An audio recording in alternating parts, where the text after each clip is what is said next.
Ladies and gentlemen, our national anthem performed by star of Michigan Opera Theater, soprano Camelia Johnson.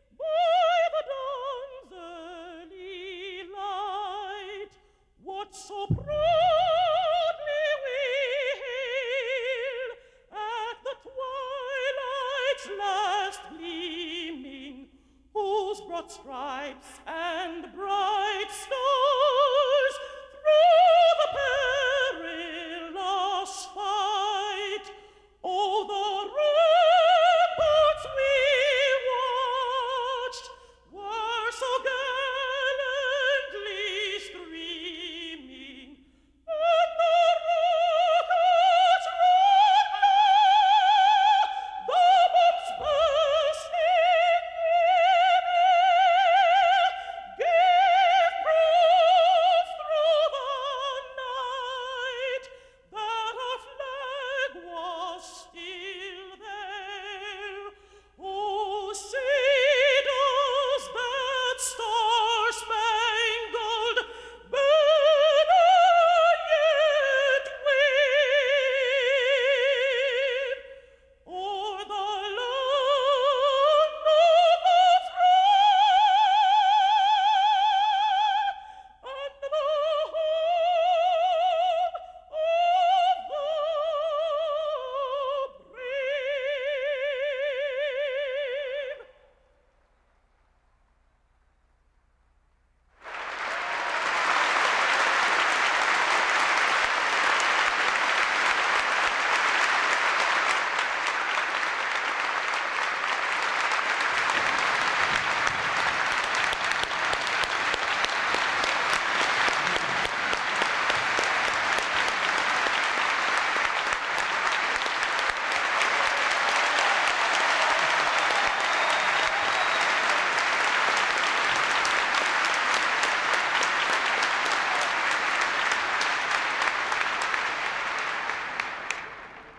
Ladies and gentlemen, welcome to all of the distinguished guests present, especially the ministers from the nations that are joining us for this conference. We are so delighted that you are here. And to Camilla Johnson, thank you for that wonderful rendition of the national anthem.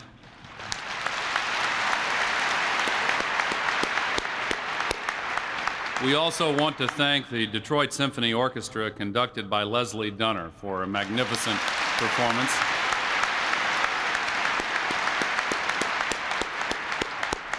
And I want to begin by acknowledging Mayor Dennis Archer. The future is beginning in Detroit.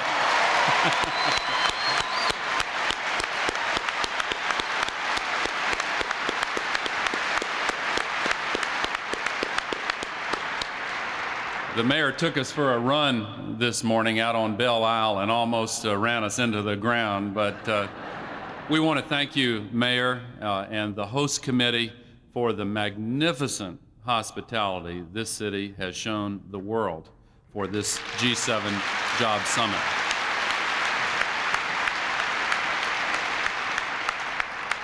I want to acknowledge the members of Congress who are here, Senator Carl Levin and Senator Don Regal.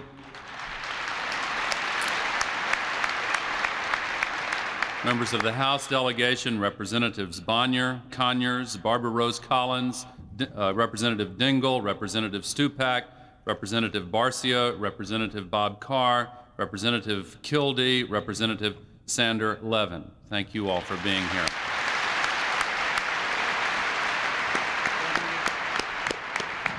Governor Engler, thank you very much for your role in hosting this summit meeting, and we appreciate it very much. And to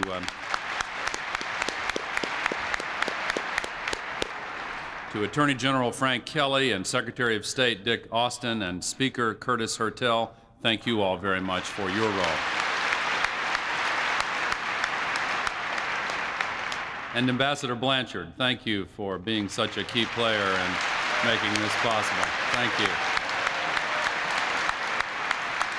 and Wayne County Executive Ed McNamara, and all of the county and local officials. We appreciate it very much. On behalf of Secretary Benson and Secretary Brown, Secretary Reich and Laura Tyson, Bob Rubin, the President's Economic Advisor, and Mac McClarty, the President's Chief of Staff, all of us who are part of this administration and who have worked hard to, along with the President, to help ensure the success of this meeting. We're very grateful to all of you in Detroit who have made it possible. We meet in a world of nations brought ever closer by wondrous new means of communication. Our businesses and industries open up new arenas of commerce and competition not dreamt of even 20 years ago. We trade with one another, seeking mutual benefit without unfair advantage in order to expand all our economies. But no signs of progress can be truly claimed as the achievement of great nations if they don't yield concrete reward for our citizens, the working men and women in all of the nations represented here. So we welcome our friends who've gathered here in the American heartland to do important work. This is the first conference of the group of 7 industrialized nations devoted exclusively to addressing a single common challenge. In seeking to build our economies, we must create jobs, provide security, and reward work with a rising standard of living for all our people. So in the name of all the generations that have built the farms and the factories, the towns and the cities across our land and yours, we are obligated to do no less. In America, we're committed to meeting this challenge. Under President Clinton's leadership, we are now embarked on a program that is producing millions of new jobs. We're spurring economic growth with low interest rates and without inflation. We're shaping new programs to prepare our workforce for the rigors of international competition. But we have a long way to go. So we look forward to rolling up our sleeves and together with our friends and partners from around the world, redoubling our efforts to find new ideas and achieve new successes. This conference involves us all, but ladies and gentlemen, it is the result of the vision of one leader. And if our guests from other countries will forgive me for saying so, I do not believe it is an accident that this one leader, who himself comes from the background of a working family, raised by a working mother, has devoted his energies almost exclusively to finding jobs and a higher standard of living for our people. And so it is appropriate that all of the nations, all the industrialized nations of the world, are here at his invitation to talk about jobs for our people. That's what it's all about. And it is my privilege to present the President of the United States, Bill Clinton. Very nice. Thank you very much. Thank you. Thank you very much. Thank you. Thank you.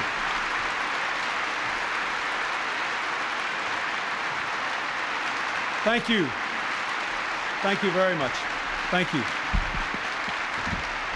Thank you. Thank you.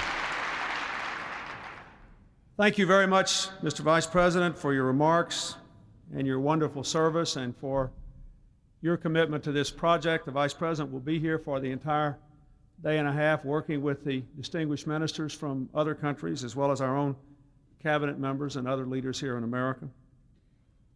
I want to thank the state of Michigan and the congressional delegation and the city of Detroit.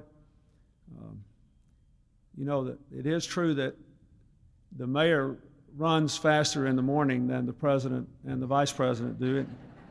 He took us out to Belle Isle, and I made him quit after 3 miles, and as if that weren't enough indignity, I got back to the hotel room and I read the newspaper and discovered that in the NCAA basketball championships, my beloved Arkansas basketball team has been paired with Michigan in the Midwest Regionals. The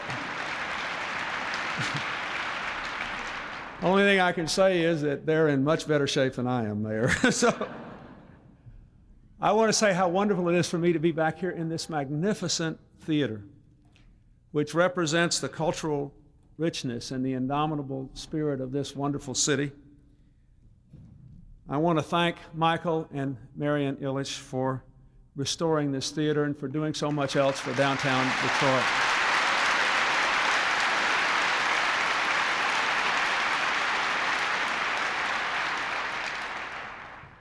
I am delighted that the ministers of the G7 nations and representatives of the European Union have come here to America's industrial heartland for this important meeting at an historic and hopeful time.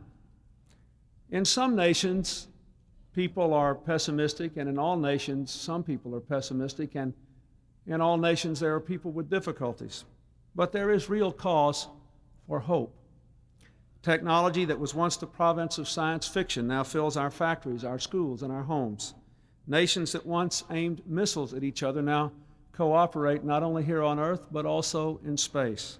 Jobs that challenge the mind instead of straining the back are now within reach of virtually all the people who live in these nations. For the past half-century, our great common endeavors, from containing communism to defeating aggression in the Persian Gulf to expanding world trade to promoting democracy in the former Soviet Union and helping to solve the tragic conflict in Bosnia, all have depended on common bonds among the countries present here today.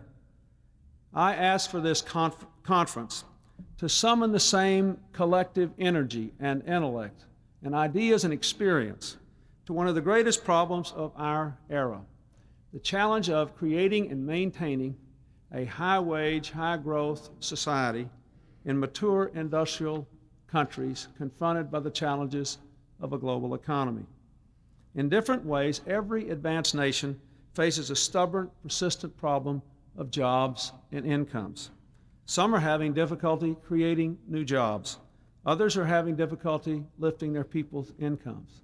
In the United States, we have created a lot of new jobs in the last 2 decades, but for almost 2 decades now, the wages of hourly workers in America have remained virtually stagnant. The average American worker is working a longer work week than 20 years ago for about the same income. None of us has all the answers. We are here because we have something to learn from each other and hopefully something to teach each other. We can all do better, and if we work together, it is certain that all of our people will do better. For the first time, this conference brings together our ministers of finance, labor, commerce, and economics. We know that the riddle of job creation cannot be solved entirely by low interest rates or better training policies or high-tech investment alone, but we need these. Some of the ministers told me that if we can get the finance ministers and labor ministers within each country to talk to each other, we will have made a real step forward. There's no better place to address these challenges than here, in this city, this state, and this region. They tell us not only that we must change, but that we can. When I was growing up in Arkansas, many of the people that I knew and lived with were farmers. Almost no one my age can go back more than one generation in my state without having a farmer in his or her family. But as agriculture mechanized and more people were thrown off the farms, literally hundreds of thousands of people were forced to leave the farm. Many of them came to places like Detroit for jobs in the factory. When I campaigned in Michigan 2 years ago, I realized I actually had a chance to be elected president when one of 3 Democratic primary voters I met in Michigan was born in Arkansas. That is the pattern of America. For most of this century, the industrial Midwest symbolized economic opportunity. People thrown off the farm in the rural areas could come here and expect to find, without regard to their race or their educational level before they got here, or their income before they got here, a job which would permit them to support their families, take a vacation, have health care, send their kids to college, live in their own home, and have a decent retirement when they finish. That was the great hope and promise of Detroit, of Chicago, of this whole regional mecca that led the Industrial Revolution of America. Industrial America was hit hard by economic changes, which all of you know as well or better than I. But I have watched the people of this region fight back. A few years ago, people said the American automobile industry was doomed. But the big 3 auto companies worked hard with their partners in labor. to improve quality, safety, and fuel efficiency. Now they're regaining market share at home and abroad. They're back. For the past dozen years, Michigan has made the journey to a new economy. Small and mid-sized companies here have created nearly 400,000 manufacturing and industrial service jobs. The British magazine, The Economist, calls Automation Alley the 40-mile corridor between Detroit and Ann Arbor, and I quote, the fastest growing technology corridor in the entire United States of America.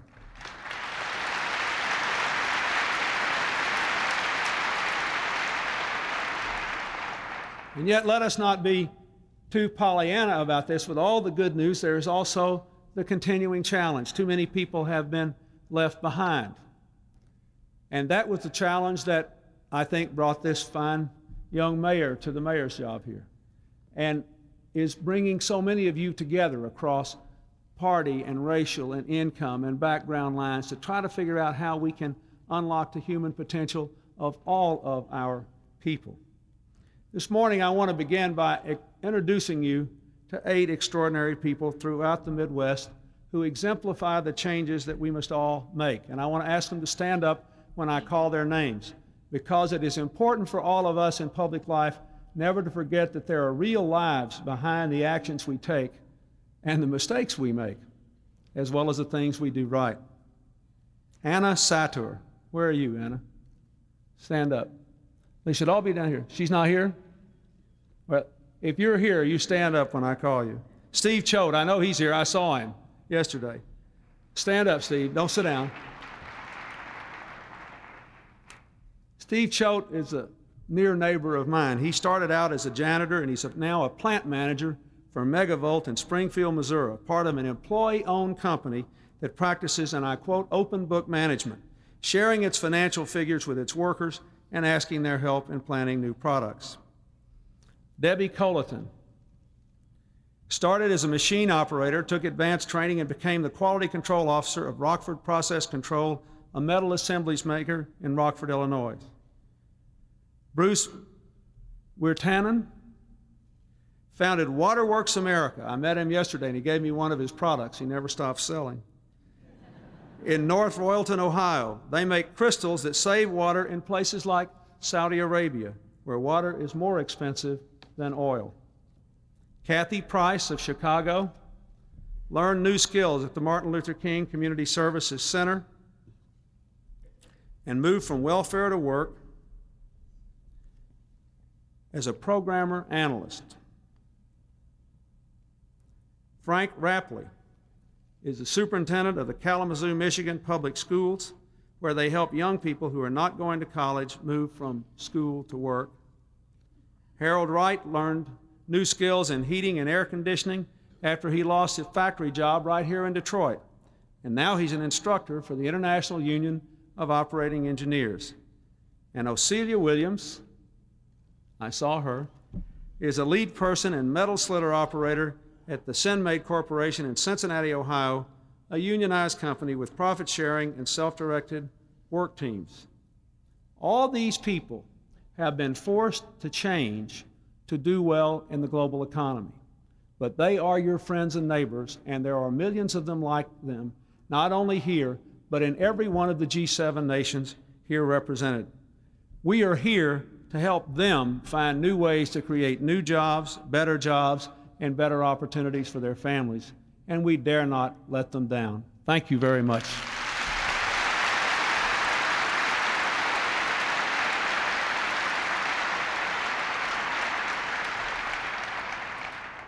Let us begin by recognizing the fundamental reality that private enterprise, not government action, is the engine of economic growth and job creation. Our vision of the good society depends as much on a thriving private sector as anything else. And let us also recognize that there are things that government can and should do. Give our private sector the tools to grow and prepare our people for the jobs of the new economy. A big thing that we'll be discussing here in the next 2 days is what the responsibility of the government is and what must be done in the private sector and how we can reconcile the two better than any of us has done in the past. Here in the United States, I think we are moving in the right direction. Our economy has produced 2.1 million jobs in 13 months, and 90% of them are in the private sector. In the 1980s, a lot of the net new job growth in America was in the government sector, mostly at the state and local level. These new jobs are coming in the private sector. But too many middle-class people are working harder for less, and too many people in America are still unemployed. Too many lack the training to prosper in the competitive environment, and there are too many areas where there is simply no new private investment, especially in large sections of inner cities and isolated rural areas. The growing gap in incomes between the skilled and unskilled threatens not only the strength of our economies in these countries, but also the very fabric of our democratic societies. A year ago, for example, unemployment in America was 12.6% for people with no high school diploma, 7.2% for high school graduates, 5.7% for people with advanced training, and 3.5% for college graduates. And unemployment, as I said before, is also highest in places where people are isolated from investment opportunities, principally in our large inner cities and our poorest rural areas. All of us, in our own way, must face these fundamental challenges to find new ways to equip people to succeed, harnessing the dynamism of the marketplace, and somehow finding a way to bring those forces into the areas where people have been left behind. I have to say that here in the United States, I sometimes think we do a better job in giving people incentives to invest in some of our trading partners that are developing economies than we do in some of our inner cities and isolated rural areas that are also developing economies where we have opportunities to grow.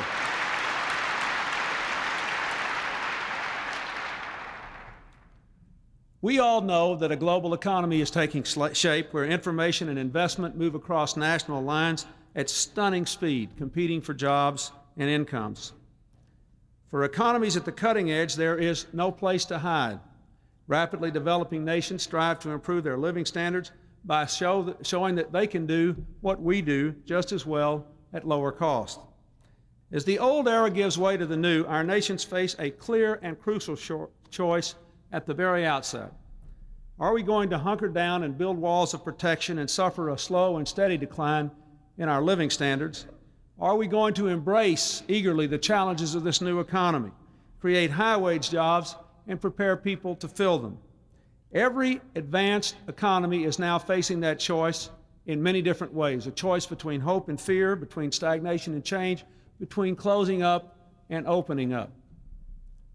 If we ever needed evidence that we should choose change and that we can, I received that evidence yesterday when I visited Focus Hope here in Detroit, where I saw people from the inner city being trained for world-class jobs, getting world-class jobs, and able to compete.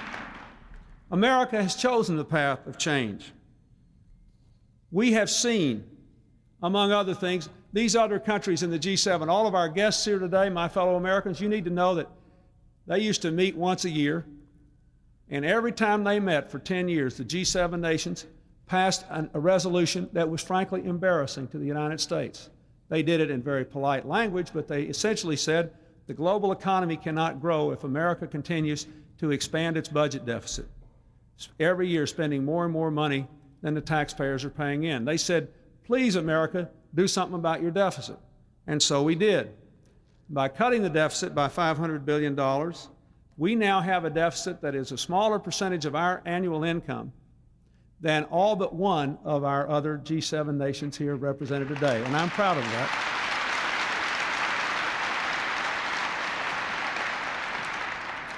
And if the Congress adopts the new budget, as they seem on the way to doing, we will have 3 years of reduction in our deficit for the first time since Harry Truman was president. So we are moving in the right direction. You need to know that our nations here have adopted a strategy that recognizes that each of the great blocs here have a role to play, that the United States should continue to bring its deficit down, that Japan should increase domestic demand, that Europe should continue to work for lower interest rates, so that these three things together can spark a new round of worldwide growth, which will create more economic activity and more jobs in the European countries, here in North America, with the United States and Canada, and in Japan.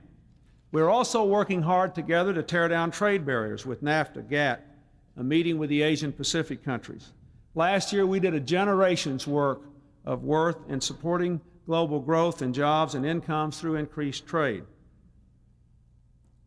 During the debate on NAFTA, we heard the concerns of working people, legitimate concerns, who are vulnerable to changes in the economy and don't believe that any of these changes will benefit them. But we had to face a simple truth. Export-related jobs in the United States pay on average 22% more than jobs having nothing to do with the global economy. And trade is not a zero-sum game. If the world economy declines, we all lose. And when it grows, we all win. One lesson is clear. There is no rich country on earth that can expand its own job base and its incomes unless there is global economic growth. In the absence of that growth, poorer countries doing the same thing we do for wages our people can't live on will chip away at our position. When there is a lot of growth, you can be developing new technologies, new activities, and new markets. That is our only option. We also, therefore, must create those new markets. That means we have to be investing in job-creating technologies, from dual-use military and civilian technologies as we reduce defense spending, to an information superhighway connecting every classroom and library in the country. Many of these technologies will be in the environmental area. We now know for sure it is possible to protect the environment and promote the economy. Together with the big three auto companies and the United Auto Workers, we're promoting clean cars that will cause less pollution and create more markets. From Theodore Roosevelt to Walter Reuther to our own distinguished Vice President, our wisest leaders have always cared about both our workers and our environment, and we aim to prove that that's a big ticket to new jobs in the 21st century.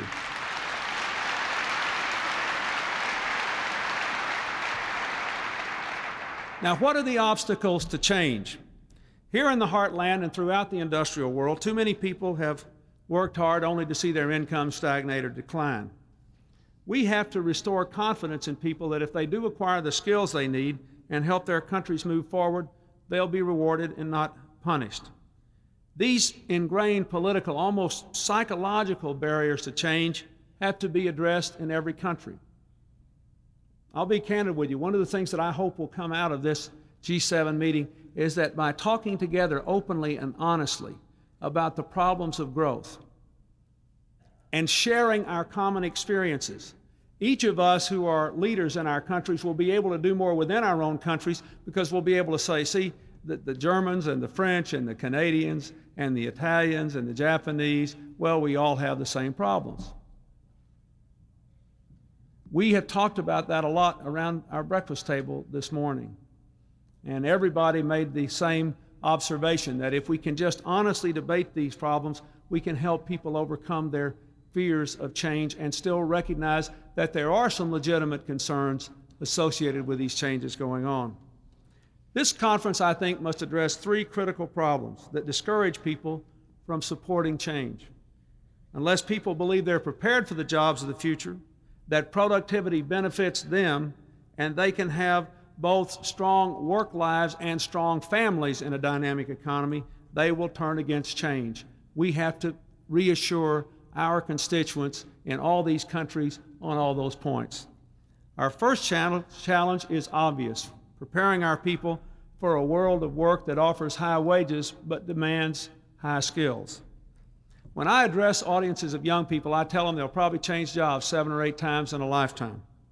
That's why we're moving forward with a lifelong learning agenda in Congress, and why Congress is preparing to pass bills establishing world-class educational standards, promoting grassroots reform, helping to facilitate the movement of people who go from high school into the workplace and who don't go on to college.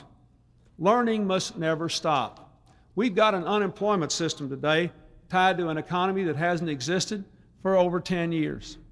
An unemployment system that assumes that if you just give people enough to live on, they'll be called back to their own job. Well, the truth is, most people aren't called back to their old job today.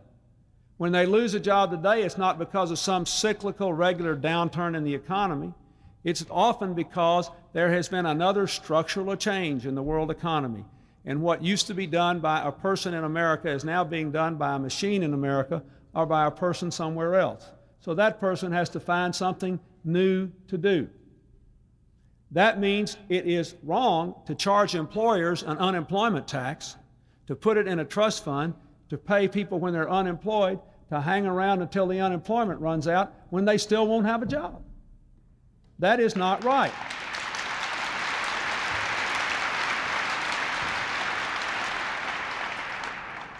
So, last week we presented a plan to turn our unemployment system into a reemployment system, to consolidate all these training programs, create one-stop career centers, and start people training and preparing for new jobs from the day they lose their old jobs.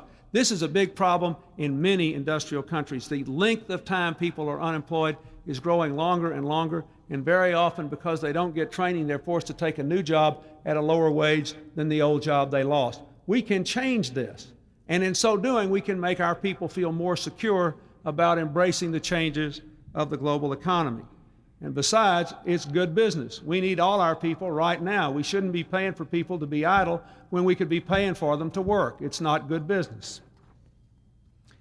Yesterday, as I said, when I went to Focus Hope, I saw young people who were learning advanced jobs in engineering, robotics, other fields of the future, proving once again that all people can learn.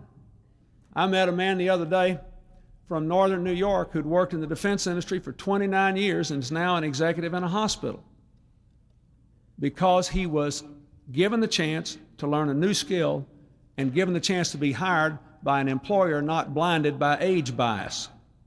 We have too much age bias in this country on both ways.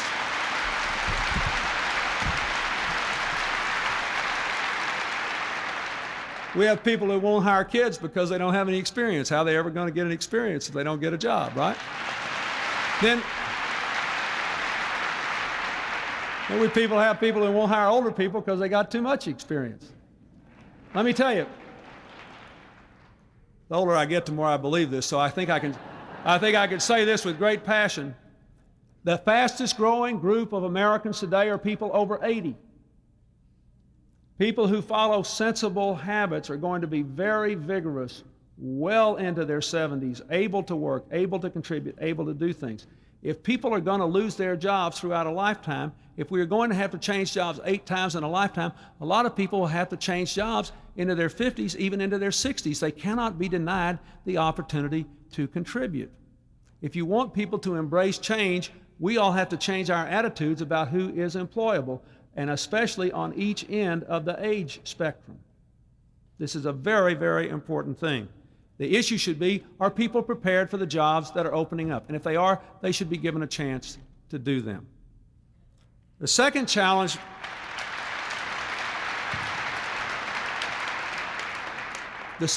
we face is one we talked about a lot at breakfast this morning. And the representative from the European Union from Greece made a very passionate comment about this. We have got to make our people believe that productivity can be a source of gain, not pain. And here is the trick. Productivity on the farm, when I was a boy, meant people lost jobs on the farm, right? But productivity in Detroit meant that more jobs were created in the automobile industry than were lost on the farm. Throughout the whole 20th century, ever since the Industrial Revolution, every time we had productivity in one area that meant that fewer people could do more work in that area, technological changes were always creating more jobs in another area. Now that is still true today, but the problem is there has been an explosion of productivity in manufacturing. It's not stopping, and now it's in the service industry, so that banks, for example, or insurance companies, or you name it, can do more work with fewer people because of information productivities. And at the same time, all these other countries are able to do things that they were not formerly able to do. So in our countries, there is this great insecurity that productivity for the first time may be a job threat, not a job creator. We have to fight that. Because last year, we saw our companies here in America begin to rebound. 13 months, 2.1 million jobs, and I promise you they would not have been there had it not been for increasing productivity in the private sector. We cannot turn away from the notion that modernization is the key to employment. The trick is for us in government and people in the private sector to keep finding new areas in which productivity can succeed. Therefore, even though we're cutting back on government spending this year, for example, we're spending a lot more money to try to give funds to defense contractors to figure out how they can use the technologies we all paid for to win the Cold War, to win the post-Cold War era in new technologies for new jobs for the future. That is the trick. We've got to prove to our people that change can work for them and that increasing productivity is still the key to jobs and growth. If we forget that, if we allow our fears to blind us to the fact that we must always be on the side of productivity, we're going to be in real trouble. That's what created the middle class. The ability to do more per worker created the American middle class. It created the economic miracles in Europe and Japan after World War II. It will still create opportunity. It just is going to be different and more challenging and more complicated and more rapidly moving than before. But if we allow ourselves for a minute to try to resist the growth of productivity, we are in deep trouble.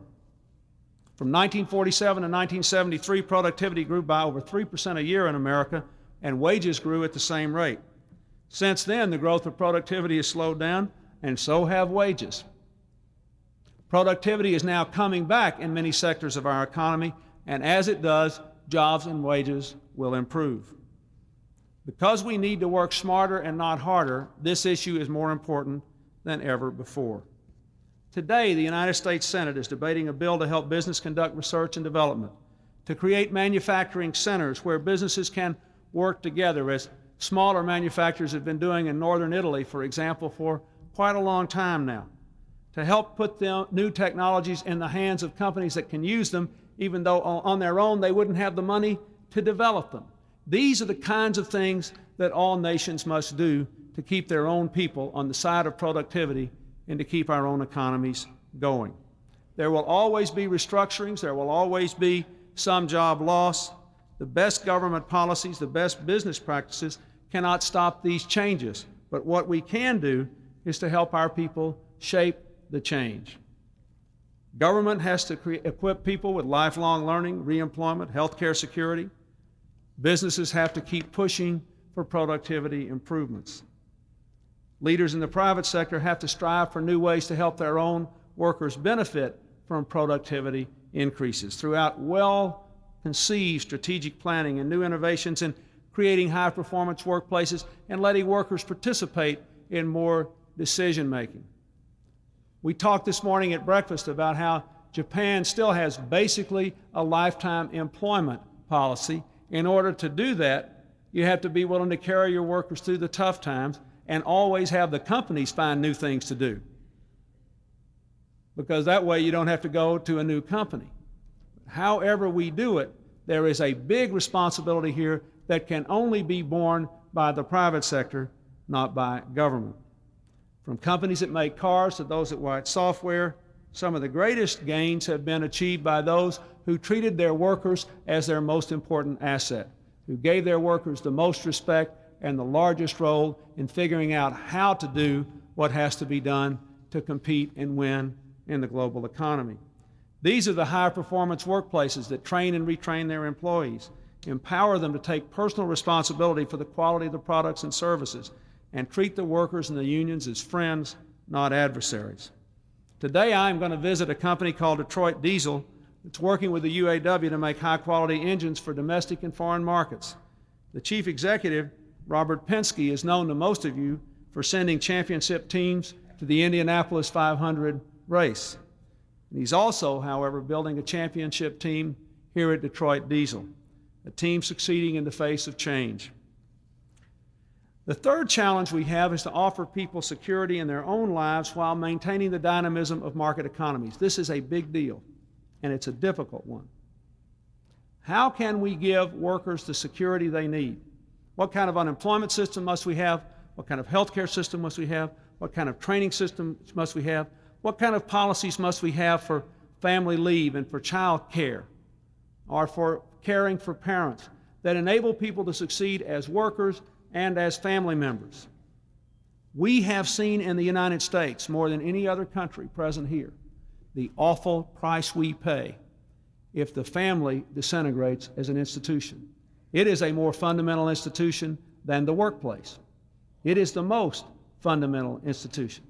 But we know that most of our people are now in the workforce. Most mothers with children over 1 year of age are now in the workforce. How can we make it possible for people to do what they have to do as workers and do what they have to do as family members? How does the government intervene in that in a way that makes workforces more productive instead of putting so many burdens on the work unit that they can't compete in the global economy? This is a tough, difficult, even painful thing for most of us to discuss. But we have to be honest about it. And I look forward to the next day and a half to seeing some very stimulating discussions about this. In every country, we have to find the right formula. We can't just fall into dogmatism or ideology and pretend that one or the other doesn't matter. But we know that when secure workers with secure families, knowing they're succeeding as parents, show up for work, they are free to be the most productive workers in the world. We also know that there is a limit to the cost any operation can bear and still be productive. So we are going to have to talk through and work through these difficult issues. I know the United States has benefited from the resilience of its firms and its workers and the flexibility of its labor markets. I also know we have been hurt by the gnawing insecurity of millions of our people when they lose their health care or they can't change jobs because they've got somebody in their family that's been sick with a pre-existing condition. I know that the family leave law in my own mind that we signed here last year, which simply brought us into line with every other country that's here at the G-7 and 170 others around the world, is going to make the American workplace stronger because people won't have to lose their jobs when they take care of sick children or parents in need. These are things that we have to face.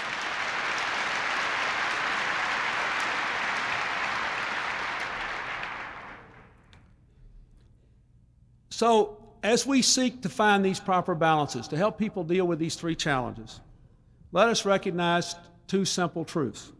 First, the market, with all of its unruly energy and all of its dislocation, is still an unstoppable, and absolutely indispensable force for progress.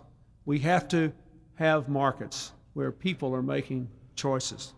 Second, our societies can promote human values from the strength of our families to the skills of our workers. We can do that, and in so doing, empower people to take full advantage of the opportunities provided by a vibrant market economy.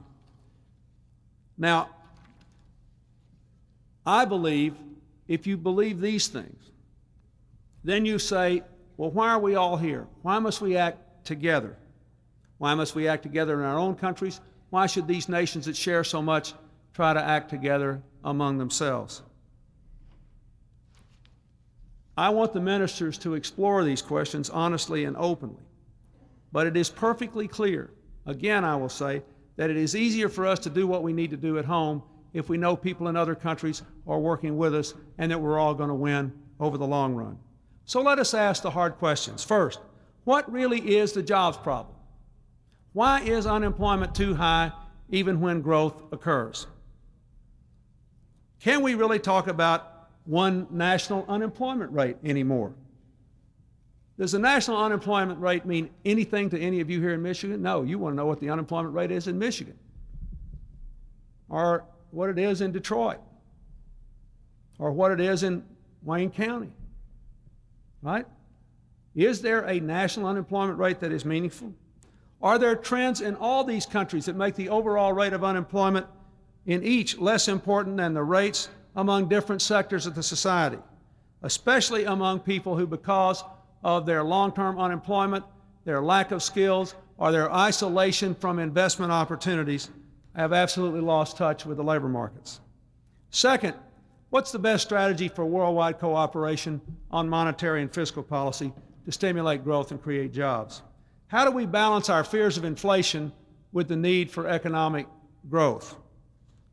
Third, How can we build a social safety net that helps our people advance and helps our economies grow? Can we provide lifelong learning, help people to balance the demands of work and family, give people health security, and still keep our economies dynamic? And if so, what is the best way to do that? Fourth, history has shown productivity brings better jobs and higher wages. But how do we, when change is so rapid, make the case to our people that this will be true in this time as it has always been true in the past? And with the rapid technological change of the information age, how can government policies and business practices show workers that change in productivity can be harnessed for their advantage? None of us can find the answers to all these questions just within the borders of our individual countries. At this conference, as we share our insights, our views, and our practical experiences, every one of our nations will benefit. If we find new and effective ways to generate jobs and increase incomes, the working people of all nations will be the winners. It is my hope that this conference will continue the work that we began last year, where these great industrial nations work together to get things done. For years, the G7 nations consulted with each other about the great issues of macroeconomics and global finance. Today, we are beginning a serious conversation about the economic well-being of ordinary people in each of these countries. This is an historic, important, and long overdue moment.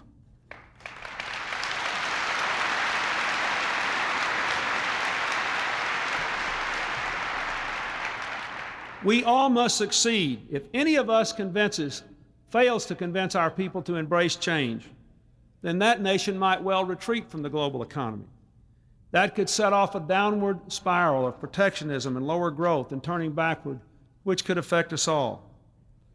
If the faces of the new economy, these fine people I introduced here today, can have the courage to change, then so can we, each of us as nations. We can proceed in the spirit that President Roosevelt called bold, persistent experimentation. If we can move forward from this conference filled with the faith that we can make change work for the ordinary citizens in these countries, for all of our people, then we will succeed. And we will go from this conference to the meeting of all the leaders of the G7 countries in Naples with a real agenda where we can all be committed to going forward here. Let me say that, in closing, we faced a lot of difficult and decisive choices like this before. We haven't always made the right decision. At the end of World War I, our nations turned inward, and it led us to depression and another world war. After World War II, our nations turned outward. They faced the future courageously. Old enemies embraced each other in a common cause of human development. Alliances were built, institutions were created that kept the peace, promoted prosperity, advanced democracy, and won the Cold War. Now, we have to choose once again. And this conference is a part of that choosing. Will we have the courage to embrace change and build our people up? I think I know the answer. Together, we have to find it. Thank you very much.